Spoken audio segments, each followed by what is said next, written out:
Hi everyone. It's Hazel from Empowering Your Circle, and welcome to another cast. I'm really excited. Today, I'm talking to Jodi Montlake, who's extremely passionate about good health, movement, and nutrition, helping people find the right balance between new ways of living. And sadly, I didn't manage to catch her all for all of us, but she was dancing behind the scenes before we started today, so I didn't catch it. Sorry. You weren't meant to tell them that bit. It's all right. We That's never okay. saw it, so it's fine. But I know for Jodi, it's not about quick fixes, which I think totally it shouldn't be, probably anyway. It's like we all hear about the fads and the trends and all that, and I have to say I've probably been a little bit involved in sometimes those sorts of things where you kind of go, yes, they say I should do that, so let's go that way, and all that sort of thing. And I think it's not sustainable in any shape or form because I'm testament to the fact that they don't work because they literally are fads that you get involved in and on a kind of a roller coaster of following. But I do think it's important that we follow what Jodi's saying because it's based on us as an individual. And what works for one person doesn't necessarily work for the other. So we're going to It find out a depends. little bit more about Yeah. quick, avoiding those quick fixes and looking at different ways to get ourselves through. And also, I know I've probably mentioned it in different ways through my podcast when I ask the questions, but we're going to find out about slowing down. So, Interesting. Interesting. Can I just ask you, Hazel? yes, Just thinking about fads, yeah. So you say fads. Actually, I'm not against fads because sometimes there is that thing that catches our attention that gets us started, and sometimes they stick, and sometimes they're useful, meaningful, and helpful and right, intentional. Yeah. And yep, so I don't think all fads are bad necessarily at all. I just think, yes, there's no quick fix in life. Normally, it takes some hard work, commitment, determination, no magic one thing at all. It's all normally a combination of things that you build up that feels right at the time, the natural progression, and makes sense. And so, yeah, so it's interesting about that fads kind of thing because actually some of them you might look back and thought, I remember when Zumba came out and everyone was talking about Zumba, and that became your lifelong passion. And you've been doing Zumba for years, but it was because maybe it was a fad at the time that yeah, it true, caught your attention, that actually then was sustained, and dance was a big thing for you because maybe as a child you really enjoyed dance, and now as an adult you've somehow reintroduced dance back into your life in a fun way. And that's giving you that, I don't know, va va voom again that you were yes. looking for. And I do think that you're right, actually, because there's a number of different things that you do. The only ones that have ever stuck with me are the ones where I've been in tune with the person that's actually introduced that to me. I think, Okay, yeah. and I think that's important because you can go along with so many different things, but actually, if you're not necessarily in tune with the person that's taking you through that new trend or that new fad or whatever, you might not stick at it because I do think it's a very important thing that you engage with it and the person's taking you through it the right way. I agree. So And then I think the timing of it, like of it means everything, isn't it? So that person at that time doing this said thing, then aligning with where you are today. Maybe if it that person wouldn't have been right 5 years back, on what they were yeah, saying. And so the yeah, timing of that was really important as well. yeah, yeah. So, Mm. like, obviously, we're very clear that health is just not full of quick fixes and trends, Yeah. even though we all would love that to be the case. Where it says, like, it's so interesting as well because algorithms happen obviously in social media and stuff. So it's almost like I'm thinking about how many steps I should, and it's like somebody's picked that up somewhere along the line, and suddenly you're like inundated every Friday with on Monday, start with our walking, and it's like, it's a new thing. It's like, can't be that new because you've literally told me that on the Friday before. So it's kind That's of like, interesting, isn't it? And oh gosh, and that generic information out there where people then very much feel like that's what they should and must be doing. But really, not necessarily. Maybe they should. I don't know. I don't know them yet. yeah, but true. but actually, come on, what is it you really need and why do you need it? And where are you today? And what Yeah, makes sense and realistic and is challenging? Because I do think we do need to challenge ourselves. And when we're not making change, we will get stuck the same or decline. And especially as we age, and I speak to women all the time, 40s and beyond, especially, who are like, oh, these old things don't work anymore, that type of thing. And it's like, yeah, we do need to keep actually revising what we're doing, replanning, Yeah.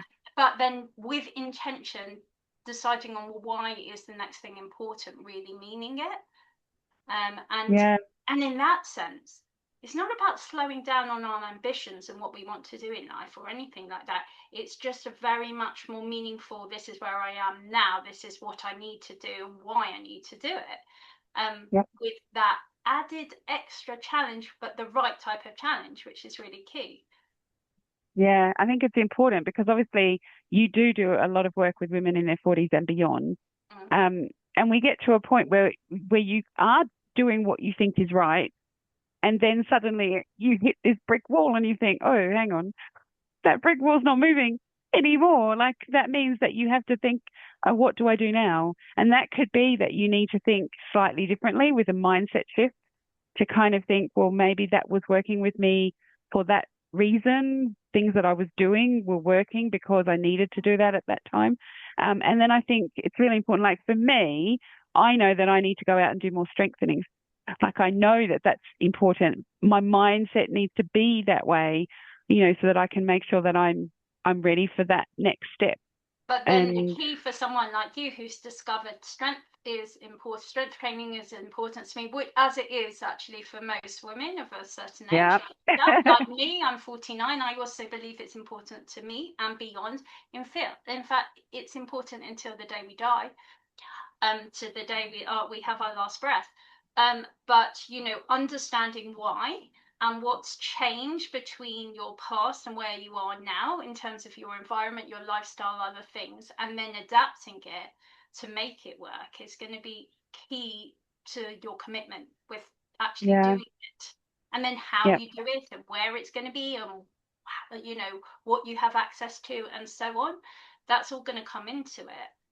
yeah, yeah. No, it's important because I do think that that's it. And I think I don't know if you listened to the podcast I did with Anne Ayatzi, but mm, she was one of my very first fitness people, personal trainer. And at one stage, she wouldn't do something with me because I didn't turn up in the right mindset, and she could see it. I'd been all right, but there was, you sometimes have a dip, and when you have a dip, it's really hard to come back out of it sometimes. But it was really important because it stuck with me all the time about how important mindset really, really is to So what was we need to her achieve. approach as a coach, or I'm not sure how she'd describe herself, was you're not ready for this, so I'm not going to work with you, engage with you. That and maybe slightly annoyed you. I don't know. How did it feel when she said No, that? she was fine because she realized that it was a pause. It was a pause for me. It was like, let's put it on pause until you're back Well, in that space again. how did you feel? For me, I guess I felt, I don't know, I don't know, actually. I think I felt appreciative, I think, at the time because my brain wasn't in the space to be doing what I knew I needed to be doing, but I needed to put it on hold. And when she said, let's put it on hold and let's Mm, pause it, it felt right rather than pushing and saying, yeah. forget it, don't worry. It was kind of like, let's work with you at what you can do and the pace you can do it. And that felt right to me. So I that guess it might not be. pause, yeah, that pause is a bit like I'm very much a believer of, like, for some people it's about rest or pause, reset, and then restore, and then you go at it with a different thing. For some people, another Yeah, person would be like, I'm gonna get your arse in gear, excuse the language, but or I could go harder there because it depends on the person I'm talking to. yes, Because sometimes exactly. they want it, like they want it Yeah, really frank and clear, and other times you'll be with the person, I've got no time for this. And that actually works. That G's them up. mm, It's like, I need to sort myself out. What am I doing? Come away and then come back. And that's worked too. And in your case, you needed the pause. yeah, In other exactly. cases with the patients I work with, they kind of are like somewhere, like there's A to Z here, and there's all the in-betweens of the methods you might work with the person, knowing that person, what triggers them, what they really care about, and all of that stuff. Yeah. So that was interesting for you, but it was helpful for you. Yeah, it was. And I do think, in the line of work that I do as well, there's an awful lot of talking to people about what motivates them. Like, what's your motivator? In your career, what motivates you to get out of bed at 7 o'clock in the morning and get yourself ready for work? And, for some people, it might be very intrinsic. It might be something that's really just key inside of them that's making them do that. Obviously, for other people, it might be money and salary and praise and all sorts of other things, which is not, but none of them are wrong, like you were saying, like with what you do. And I Mhm. do think there's a motivator behind each one of us as to, is it because we just need to eat better? Is it nutrition? Is it like we need to strengthen? Is it we need to lose weight? Is it whatever? And once we start to understand what they are, I do think that impacts our mindset in the right way. Sometimes. Um, So last night I was out with what I call my antenatal friends. My oldest is 17 now. So I've known these people before the babies came out, so like almost 18 years, and we meet up all the time. And one of the girls in the group, a very good friend of mine, is a palliative care consultant. So she has deep and meaningful conversations with people at the end of their life and their families or whoever's at their bedside all day, every day for years. And she really explains this well. And what we think is our why, often, when it came down to it, doesn't sound like that was actually our why. wow. Okay. And I was like, that's so interesting. She's called Rachel, she won't mind me saying. And she's absolutely brilliant, and she's always about the patient, about the person, but people take a lifetime to discover that, sometimes to the very, Wow. very end. So we keep after opening our eyes about that, myself included, by the way, of what is it really? What is it? What am I going to be sorry about or pleased about at the very end when I leave this world? And that's a really good way of addressing what it is and why. Yeah, that's Because very true. sometimes we will set these little goals or say we're going to do X, Y, and Z. Are they really aligning with our why or not? Maybe we've picked the wrong thinking. Yeah, And that's that's very why they true. often don't stick. Mm. Yeah, like the ones that we say at the very beginning of the year in kind of January, where we're like, this is my New Year's resolution. And you think, oh, sure you said that last year as well. And it's like it just literally just falls apart two or Yeah. three weeks into it. Um, One of the things that we've talked about is like the slowing down. You've mentioned that in your introduction bit as well. Um, so it can be kind of counterintuitive in a world that kind of is pushing us to go harder. So we're Hmm. in real life and we're being pushed in lots of different directions. So, and which we sometimes do need to do. That's just life. We're up against it. We have to keep pushing through things and whatever. So, what's your key practical tip to us kind of looking at, even if it's not everywhere, but certain parts of our lives where we do need to slow down. We do need to think differently. So I don't think it's necessary that we need to slow down. I think we need to be intentional with what Right. we actually want to do. And that's where sometimes the people are getting this a little bit wrong. So slowing down can be this. You say to someone who is, or even me, I'll use myself as an example. I've been in the health and well-being space for nearly 25 years now. Tell me to slow down? Absolutely not. I'm loving it. I'm finding this is my like a really great time. So what part am I slowing down on here? Okay, something has to give. Yes. And what intentionally do I want to do and why do I want to do that? So that doesn't to me sit very well when I hear like slow down. Now I get women all the time who are finding life difficult, mainly because most of the people I work with come to me from a hormone clinic. So they have hormone concerns, and perhaps whether it's menopause, perimenopause, PCOS, endometriosis, and as a side product of this, life can feel very overwhelming, or they can be anxious. These are like common things, or they can have fatigue or sometimes burnout and so on. And so the people will come back and say, you need to slow down, you need to slow down. But what actually are we slowing down on? Or what Yeah. are we intentionally choosing to do, and what should we intentionally choose not to do, because that is what's not helping us now. That's what's getting in the way. And I think that's what it comes down to when you think holistically about the whole concept of slowing down. And I think some of these women are finding, actually, maybe if they're in this perimenopause, menopause beyond stage of life, that actually they have new energy or interest and knowledge for other things in life, and actually it's really exciting. Maybe they have more independence now in some things, like from children or other responsibilities. So slow down where is what I would say, with what Yep. and why, and then what do you want to be intentional about. Now, in that period of being intentional, you want to have that kind of recovery, shall we say. And it's a bit like when you think of in exercise, when I talk exercise, I talk a lot about a concept called sprint, and I'll probably get the acronym completely wrong. But what that is doing some very short, intentional, full-on physical activity, perhaps, and then have a long spread out recovery. Use that in weight training. You mentioned strength training. It's a good thing for women to do, actually, for their bones and their muscle and so on. But you want the recovery to be long. But then you want to go hard and focus and all out in short bursts as well. So where are we slowing down? We're slowing down with a longer recovery, and then we're being really strong and intentional. But I think you can lose that in the kind of mental and emotional space, not just the physical space as well, with the whole concept of that for other things. Does that make sense? Yeah, no, it does.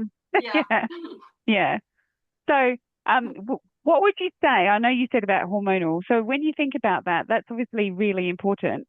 Mm. Um, what's one of the biggest tips, I suppose, giveaways that you could give for somebody who's going through maybe perimenopause? Because we often talk about the other side, but like just that, because people go through that sometimes really early as well. Yeah. Sort of early, like late 30s, that sort of thing. It's quite early, and some people are like not ready for it. So it's like not something that they're ready for.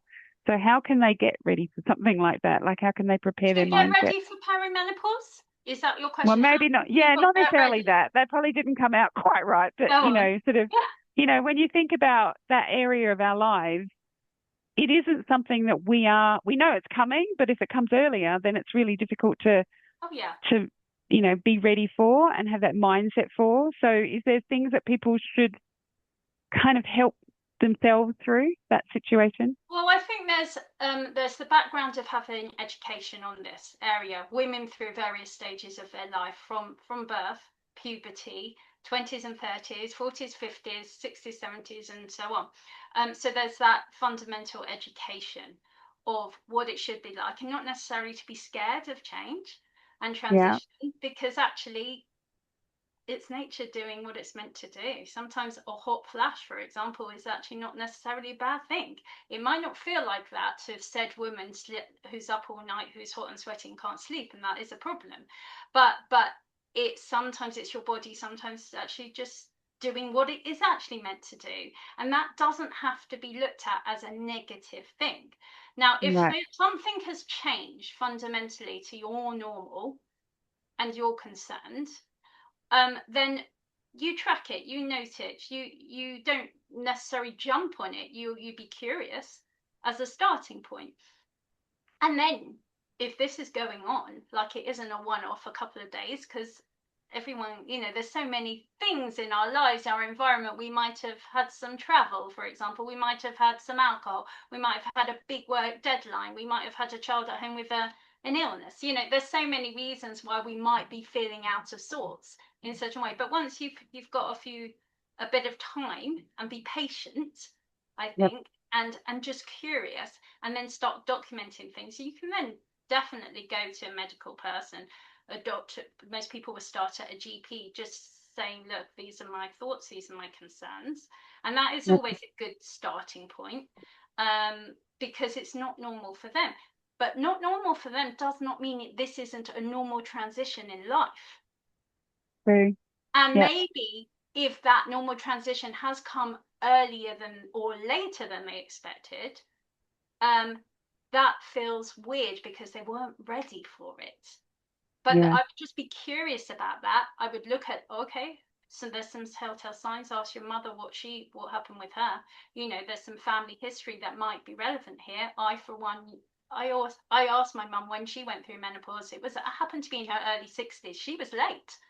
You know, Wow. that's really interesting. I think I might be. I'm totally fine. I'm 49. I'm not in perimenopause. I know that for a fact as well, because I do get my bloods tested and I do look at my symptoms, and I'm very much in tune with my body and a few things as well. And I came off certain synthetic type hormones. I used to take a Mirena coil, for example, and now I no longer do that. So I feel like I'm even more in tune than I used to be after Wow. being on a contraceptive pill in my late teens. I met my husband when I was 18, by the way. So for much of my life, I was on contraception. So who knows what my periods were. And then I had 2 children. That's my 30s. And then 40s, a Mirena coil. I'm like, okay, I'm not quite sure where I am today anyway. Yeah. So you can become, I'm not suggesting to anyone listening that they should just come off contraception at all. There's reasons for contraception and why they might be on it. But I was thinking to myself, well, am I actually on it?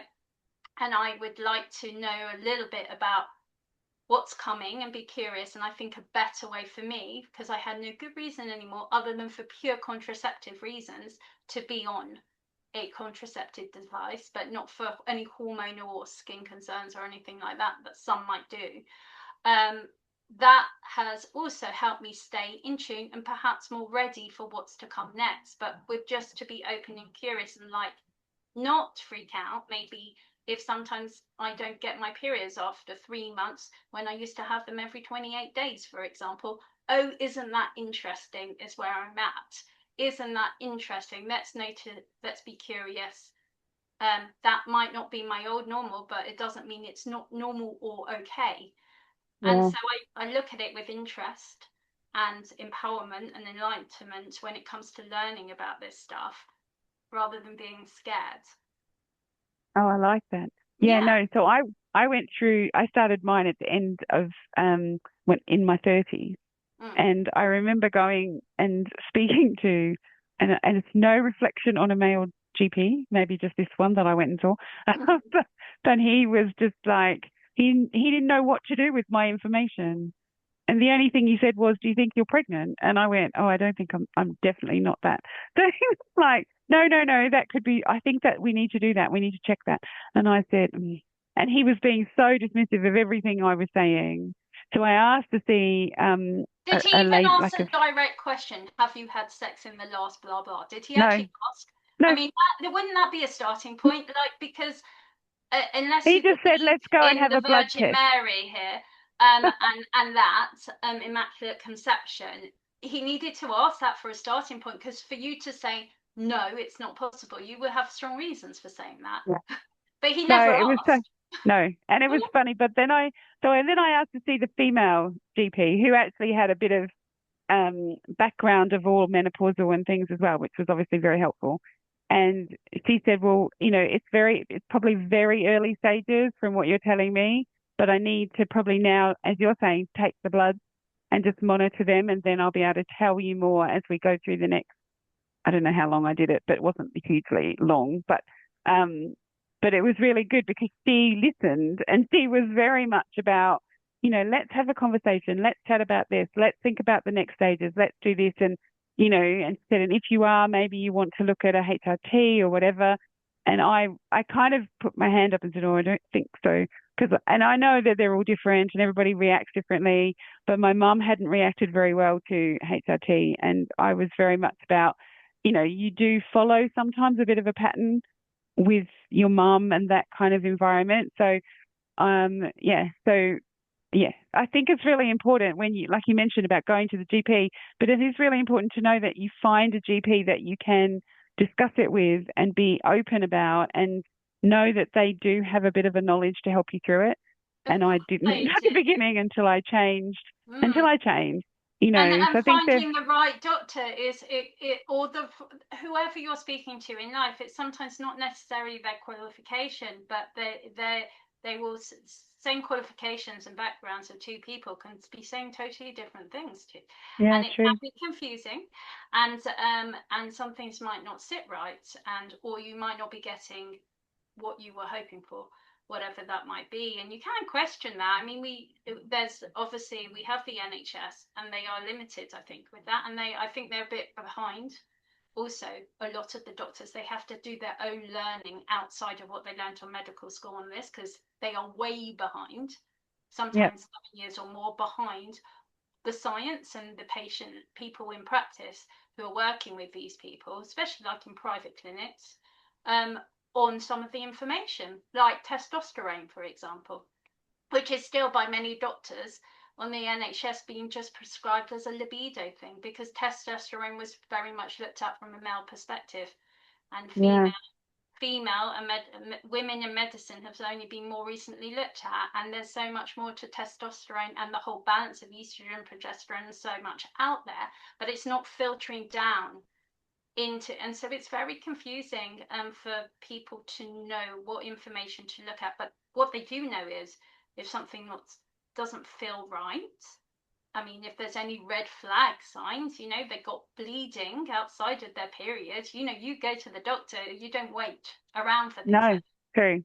There'll be some of that stuff, because, by the way, this might not be hormonal. This might become something completely else. And one of the things that women jump very quickly onto this is a hormone thing because they're a particular age. And I often will say to myself, if a man was saying to me the same thing to me now, what would I be thinking? Sometimes I will think of that and then you think, oh, you've just switched from the right to the left. What happened?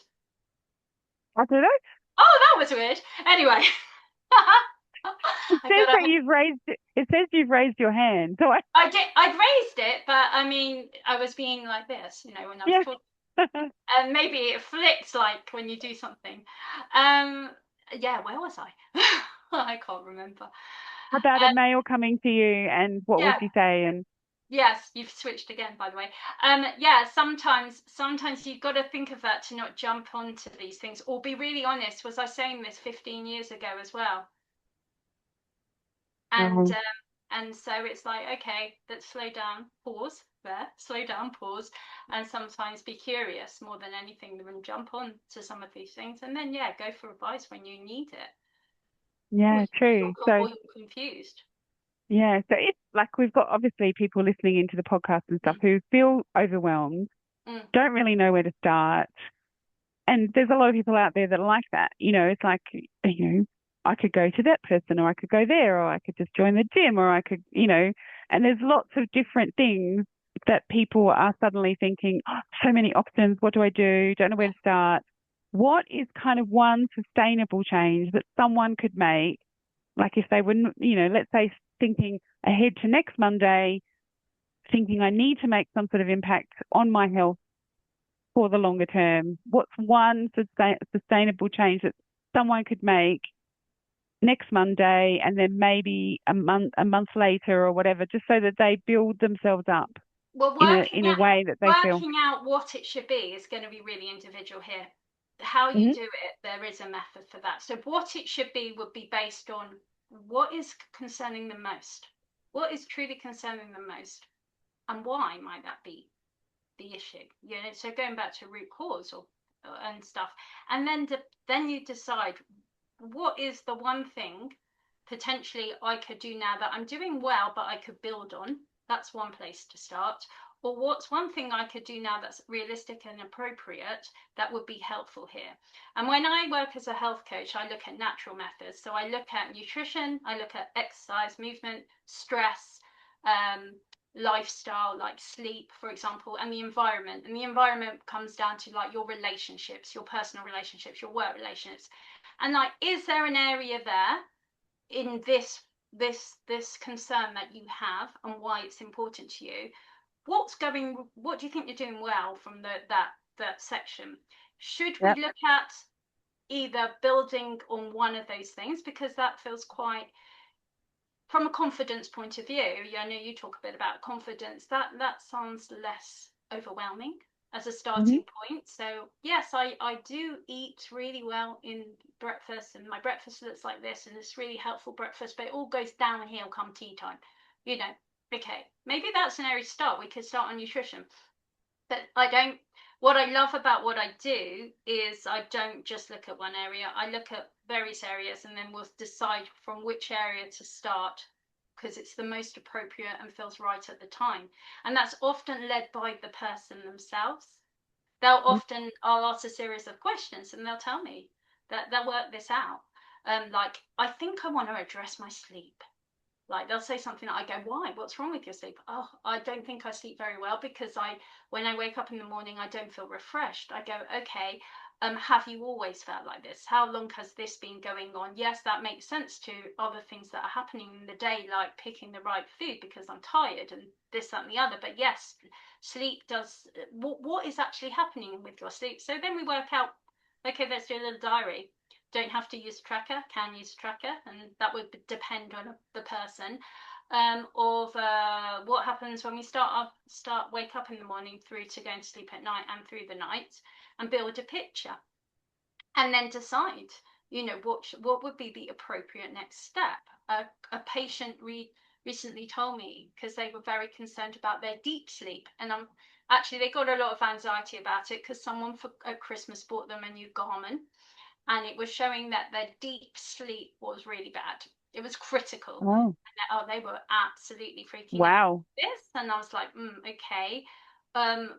Well, but what it did do, it was like, after a period of time, we say, maybe let's put the Garmin away. We just agree that we need to work on sleep, but we don't need to see this anymore.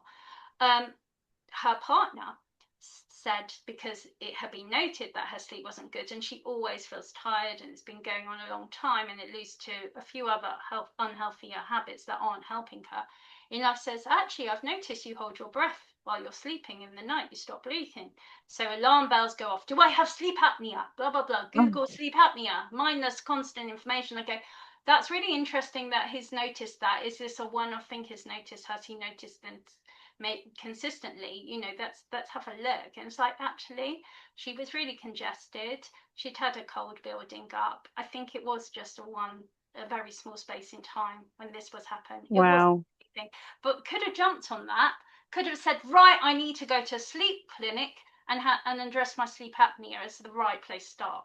So I think we Yeah. need to pause, be curious, document, listen before you do any of that. And then, yes, seek advice and help from people that know about this stuff. I mean, in the case of sleep, I work with a really good doctor called Dr. Hugh Selslick. And he has a sleep clinic. I think he was on Harley Street, but he also has a few in the NHS as well, and he's written some good books about it. So I got his advice on just some good sleep hygiene things that, okay, that might be a place to start. Are we doing some fundamental things in life, regardless of what the diagnosis may be? Yeah. And that would be a place to start for that person. But the Yeah. starting point, back to your question, what's the one thing to do now, is to get curious, acknowledge, listen, document, and not jump. Oh, I love that. So that is amazing. Because I think we just get carried away. It's like the person having the Garmin. It's like, oh my gosh, it must be, it's like because when I had a few health things in terms of, high blood pressure and bits and pieces, and I've been through so many things in the last 3 years or so that it never surprised me that it was creeping up Mm. slowly, slowly, slowly. Um, but you do jump onto Google and you put all random things in, and suddenly you're like, your stress levels We increase and can't all that help because you're it. suddenly, yeah. And it's just part of our nature. Like years ago, obviously, there was none of No, that. You what just would you went have to the done? Would GP. you have gone to the library and then got a book about blood pressure? I mean, what would you have done? Well, Probably not. You might have spoken to friends that you know who might have had the similar situation and asked their advice. yeah, Sometimes helpful, sometimes not. Because they are not you. They are not, yeah, they don't have your history. We are all completely unique in that respect, but sometimes they can be helpful to get ideas of who to go to or see about this. But you do need that time. yeah, And a big part of my health coaching program is just to build awareness initially, and yeah. not do the one thing to latch onto something. And Uh, that maybe is, people can be like, I tell them, you need to be patient and you need to give this time, and our goals are still very much in mind of you. We're at A and you want to get to Z, and we need to do B, C, D, and B is going to be awareness, and that is where we start, and that is the Yeah. thing to start with. I think that's really important. And I do love the curiosity bit. I think you've nailed that as well. We have to be a lot more curious about what's going on and Mm. not just I think assumption is wrong on so many levels, and people use it across every element of their lives, in business and in careers and in our own personal lives. We assume things too easily instead of Yeah. looking into them. And once you look into them, I think that's when we would find out more of the most important and vital information that we need, rather than just assuming things. Yeah, I mean, Um, we all have our own personal stories and beliefs, yeah. And yeah. sometimes they are helpful and sometimes they really limit us.